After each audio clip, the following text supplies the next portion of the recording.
Considero que esta presentación del sector planeación debió haber sido quizá la primera de toda la cadena de presentaciones que hizo la administración. Era muy importante desde el principio poder entender esa lógica que había detrás de la construcción del plan, poder entender por qué eran los propósitos, los logros, las metas trazadoras y los generales. Coincido, al igual que lo dijo el concejal Lacerna,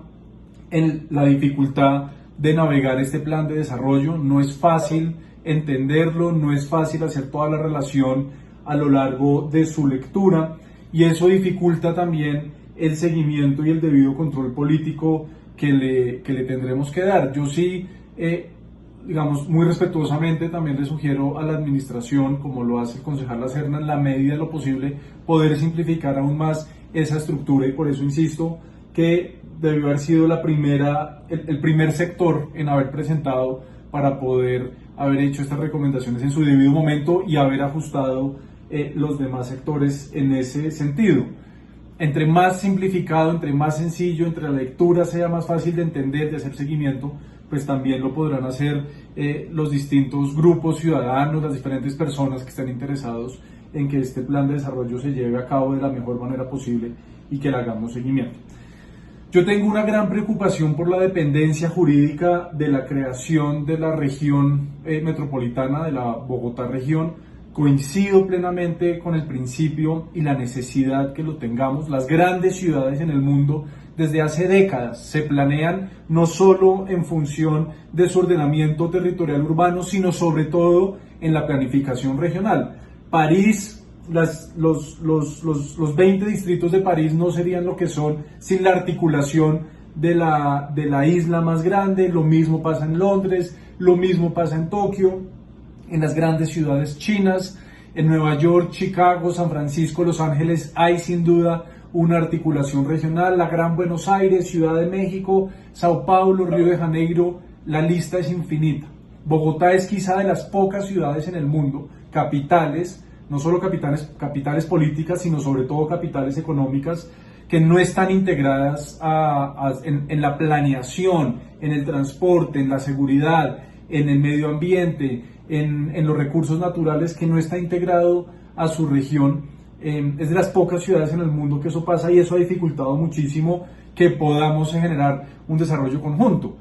Y de ahí mi gran preocupación, que este plan tenga ese enfoque muy claro, que incluso tenga como meta la creación de esa región metropolitana, pero eso pasa por la reforma constitucional, por el acto legislativo, que entre otras va en sexto debate. Yo quiero agradecerle y reconocerle ese gran trabajo tanto a la bancada Bogotá en el Congreso de la República como a la bancada de Cundinamarca, que han tenido en igualdad de condiciones un interés muy grande por llevar a cabo ese acto legislativo. Concejales como Cancino, como Espinosa, se me escapan muchos otros que han hecho también un esfuerzo muy grande para generar esa articulación, pero todavía quedan 2 debates en el Congreso. Si no se llega a pasar ese acto legislativo, ¿cuál va a ser la salida jurídica por parte de la administración distrital para poder llevar a cabo esa regulación,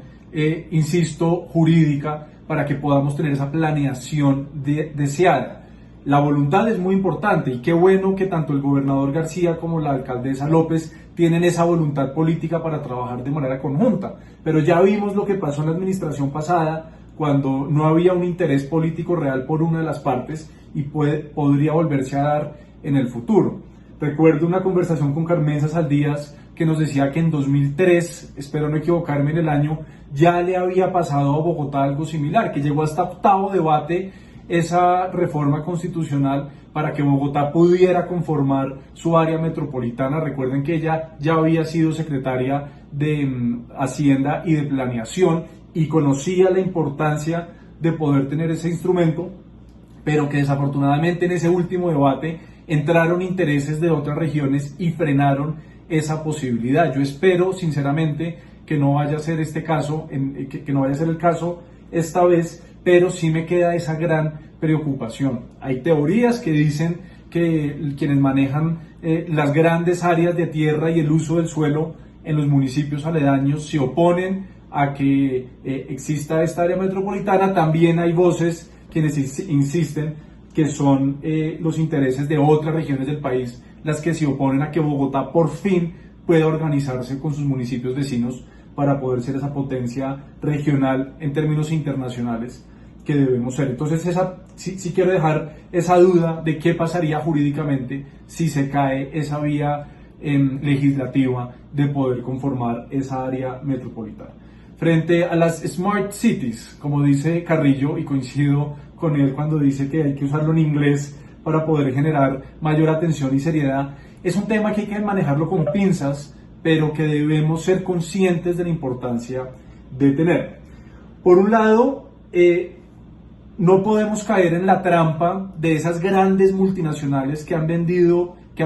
vendiendo ese gran negocio de las Smart Cities como algo necesario y fundamental y que es la panacea y la solución completa, integral a todos nuestros problemas. No podemos caer en eso. Ya vimos en los años anteriores lo que pasó, por ejemplo, con la semaforización en Bogotá, algo tan sencillo,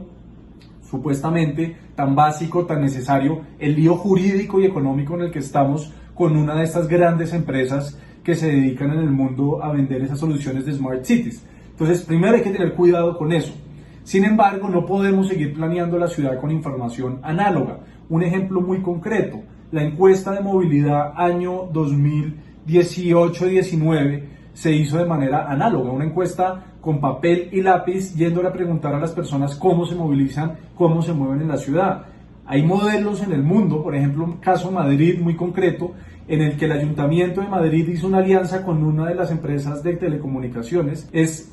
la disposición de la información anónima, es lo más importante, sin llegar al dato de quién es el individuo, sino sencillamente origen-destino para poder planear los viajes del metro de Madrid. En Transmilenio sabemos en dónde nos subimos, pero no sabemos en dónde nos bajamos. El sistema está dejando de pasar muchísima información valiosa que, insisto, debe ser anónima, no tiene por qué entrar en el detalle del individuo, pero sí en el dato de origen-destino para poder planear de mejor manera las diferentes rutas y los distintos viajes. Si no entramos en esa onda de utilizar la tecnología para el bienestar y la función de la ciudad con información anónima, únicamente con los datos fríos, pues vamos a seguir en un retraso muy grande en poder planear y en poder sacar adelante políticas de ciudad que son necesarias para mejorar nuestra calidad de vida. Cierro entonces, Presidenta, para cumplir con el tiempo, reconociendo el valor que tiene este plan de desarrollo en apostarle a esa economía solidaria, en entender que en momentos de crisis debemos acompañar a los hogares y las familias que más lo necesitan, que debe tener un carácter de permanencia para poder reactivar diferentes sectores de la economía, para poder entender cómo estamos funcionando en el siglo XXI, aquellas sociedades y aquellas economías que todavía no hemos podido llegar a un estado mucho más avanzado de desarrollo, pero que por fortuna logramos salir adelante de un estado de pobreza. Una última reflexión. Quedo muy preocupado y se lo manifesté en reunión que tuve con el secretario de Hacienda, con la tranquilidad que esta administración está planteando la reactivación económica de esa recesión que vamos a tener por el coronavirus. Ya hoy la personería sacó un informe al respecto. Yo sí considero, insisto, se lo manifesté al secretario de Hacienda en reunión, que debemos considerar unos escenarios mucho más críticos, unos escenarios en donde sin duda el recaudo va a bajar por razones obvias debido a la crisis del coronavirus, y que espero que ahí la ciudad sepa y entienda cómo readaptarse muy rápidamente, que el Consejo entienda también cuáles son esos sectores que se deben priorizar para que esa nueva normalidad no nos dé tan duro y podamos volver a esa senda de un desarrollo progresivo lo más pronto posible.